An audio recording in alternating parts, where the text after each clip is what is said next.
다음 정치권 주제는 황교안 전 대표입니다. 오랜만에 등장을 했죠.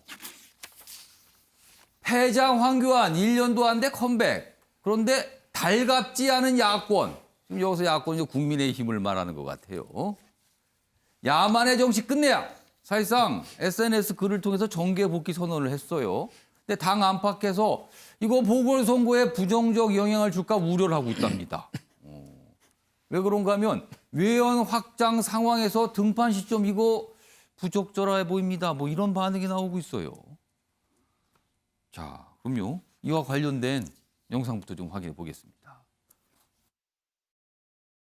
황교안 전 대표가요. 오늘 페이스북 통해서 국민 속으로 들어가겠다고 사실상 좀 그거는 황교안 대표 개인적인 생각이지 뭐 그냥 누가 그런 얘기하는 걸 갖다가 억제할 수는 없잖아요. 뭐 개인적인 생각이지 뭐 누가 뭐 말릴 수가 있나 뭐 이렇게 얘기를 한 거예요 지금. 김종희 비대위원장 반응이었습니다. 기사 하나 더 있습니다. 정계복귀 밝힌 황교안. 근데 별로 안 반가운 국민의힘. 별로 안 반갑다고 돼 있습니다. 자, 박찬원 교수님. 네. 왜 안 반가운 건가요? 뭐 나 돌아갈래 그랬더니 누구 맘대로 이렇게 메아리가 쳤습니다. 시대 상황을 정치인은 시대 정신을 담아야 되는데 예. 지금 현재 우리가 소위 말해 언택트 시대, 공정, 복지 뭐 이런 것들이 이야기되는 시대예요. 그런데 황교안 전 대표 같은 경우에는 한국당 이미지가 너무 강해요. 박근혜 전 대통령의 총리, 그다음에 뭐 맨날 삭발하고 문재인 탄핵 외치던 그 모습, 이런 모습이 너무 강합니다. 그러다 보니까 과연 이 언택트 시대에 그리고 공정사회 시대에 어떤 새로운 시대 정신을 담을 수 있겠느냐라고 하는 회의감이 예. 국민의힘 내부에서도 굉장히 많을 것 같아요. 좀 그런 점에서 좀 황교안 대표야 복귀하고 싶은 마음이 굴뚝 같겠지만 정치인이라면 본인이 정말로 시대 정신을 담고 있는지 다시 한번 돌아보고 그렇게 새롭게 내놓을 시대 정신이 있다면 저는 복귀하시고 새롭게 내놓을 시대 정신이 없고 한국당 시절 대표로서 했던 얘기 계속 할 거면 예. 저는 뭐 굳이 돌아올 필요 있나라는 생각이 듭니다. 그래서 지금 기사 2개 봤는데 하나 하는 곳은 달갑지 않은, 그리고 또 다른 곳은 다시 보겠습니다. 어떤 표현인지. 별로 안 반가운, 뭐 비슷한 뜻입니다. 이렇게 표현이 돼 있어요. 이인석 전 최고위원. 국민의힘 내부 지금 분위기는 어떻습니까? 이 사안에 대해서.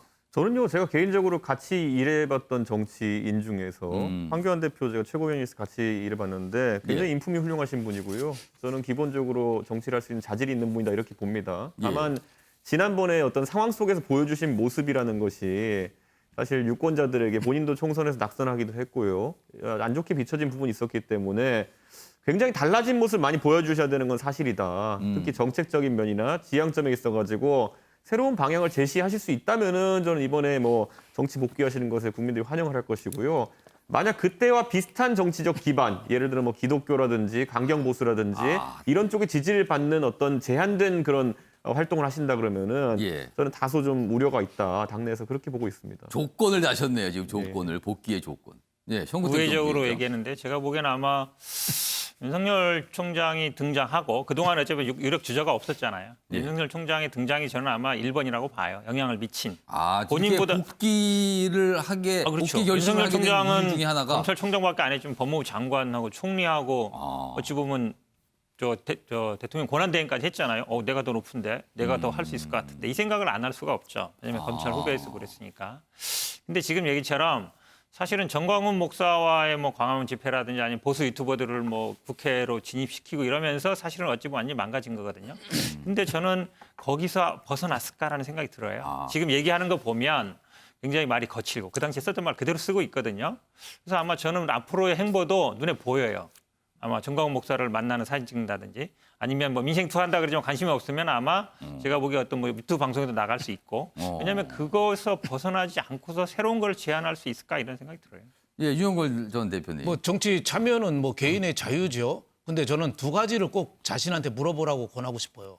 나는 왜 정치를 해야 되는가? 나는 왜 정치하는가? 거기에 대해서 좀 물어봐야 되지 않느냐. 65세 저랑 갑장입니다. 그래서 제가 그 심리를 알아요. 놀기는 참 건강하고 예. 일하기는 어디서 알아주는 데가 없고 애매한 나이거든요. 아, 또 그렇게 그렇죠. 보시는 옛날 거예요? 총리까지 하고 장관까지 했으니까 갑으로 살았는데 1년 노니까 예. 이거 뭐 존재감이 없는 거예요. 그런 생각으로 산다면은 조금 더 놀아라. 교회 가서 색소폰 연주하면서 신앙 간증하고 무료 법률 상담하고 이게 좋다. 그리고 또 하나 생각해야 뭐, 되는 오히려 봉사활동 이런 거 하시는 게 낫다. 그렇죠. 또 하나 자신한테 물어봐야 되는 건 나는 정치 DNA가 있는가? 지금 세 번째 장면, 세 개 장면이 생각나요. 예. 4.15 선거 망친 게 처음에 정광훈 목사랑 광화문에서 손들고 단상에 올라간 거. 또 하나는 단식했는데 9일 만인가 풀었는데 저는 단식 좋게 평가하고 싶어요. 예. 목숨 걸고 하니까. 근데 출구 전략이 없었잖아요. 그냥 감동이 없었잖아요. 예. 그리고 또 하나 4.15 공천을 주도적으로 하든지 예. 맡기든지 해야 되는데 마음에 드는 사람은 살리고 마음에 없는 사람은 내가 관련 없다고 하고 하다 보니까 저거 미래통합당이 옛날하고 하나도 안 변했네. 그 중도층 표심이 완전히 돌아선 거예요. 그래서 지금 자칫 정계 복귀하면은 예. 중도층 표심이 또 흔들립니다.